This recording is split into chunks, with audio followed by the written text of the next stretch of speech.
në strukturat drejtuese tek Partia e Lirisë në këtë periudhë. Na i thoni cilat janë? Konferencës së 27 prillit. Ka në komitet drejtues, ka në organizatën e gruas, ka në organizatën e rinisë Partisë Lirisë, ka në kryesin e Partisë Lirisë, pasi kemi statutin në kooptim, figura profesionale, aktive, qendrore dhe lokale, dhe që po mbështesin Partinë e Lirisë dhe në mënyrë nominale presidentin Meta, edhe për shkak të sulmit të pa drejt pengmarrjes që është bërë, sepse në qoftë se zoti Meta nuk do kishte vota, pse doja shantazhonin njerëzit, pse do tentonin nëpërmes fakut ta merrnin peng Partinë e Lirisë, pse do e izolonin zotin Meta, çfarë prove fakti mund të prishja i sot në fushat një lider politik që në ditën më të keqe. Jo, po pse të lironin Berishën se është fushat dhe pse mos lironin Meta që është fushat? Pse duhet të mbahet i izoluar dhe të bëj fushatën? Dhe në këtë kushte, kjo ne na motivon si strukturat Partisë Lirisë, por edhe jo vetëm se strukturat janë vetëm një element, është shoqëria ka ndërgjegjen qytetare, ndërgjegjen në mbështetje të koherencës për votën e zotit Meta. Dhe sigurisht për votën e opozitës së qëllimi final. Zoti Meta ka vërtetuar dhe me lëvizjen e fundit që nuk po kërkon vend pune. Qëllimi final është për të prodhuar një qeverisje demokratike, më të mirë, realizimin e programit, llogaridhënien dhe mbajtjen e premtimeve elektorale dhe të programit të përgjithshëm që ka koalicioni. Zoti Jake, vetëm diçka, ka një gjë shumë thelbësore, në sensin thelbësore, atë që pak të shohim nga sondazhet, faktori kryesor, për shembull, zoti Meta, ne s'kemi gjë kundër me zotin Meta, absolutisht. Por ka një perceptim publik. Ka dhe një sondazh publik, e cili e përcakton një zotin Meta në të gjitha sondazhet, në gjithë këto vite, pavarësisht se i ka zgjedhësit e tij, pavarësisht se i ka votuesit e tij, pavarësisht se i ka itharët e tij, sikur si ka çdo parti, e përcakton zotin Meta si një nga njerëzit politikanin më të rryer në Shqipëri.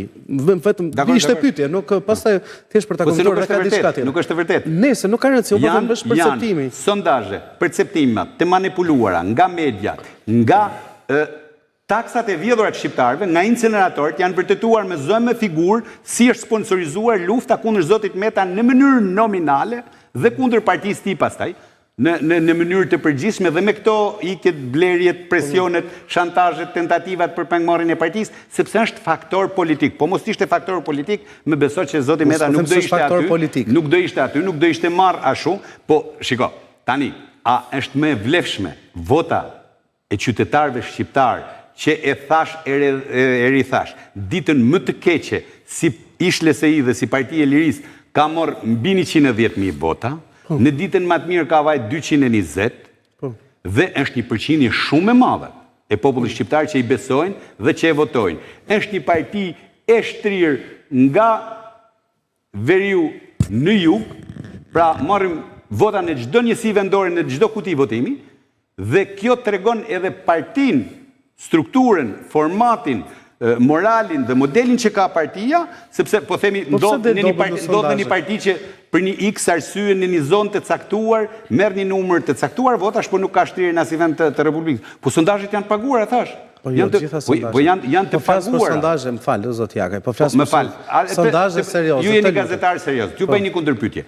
Si ka qenë zoti Meta në vitin 2017, kur e sulmonin zoti Rama dhe zoti Basha? Ka qenë nuk na fusnin fare në sondazhe, pra nuk dilnim në sondazh fare.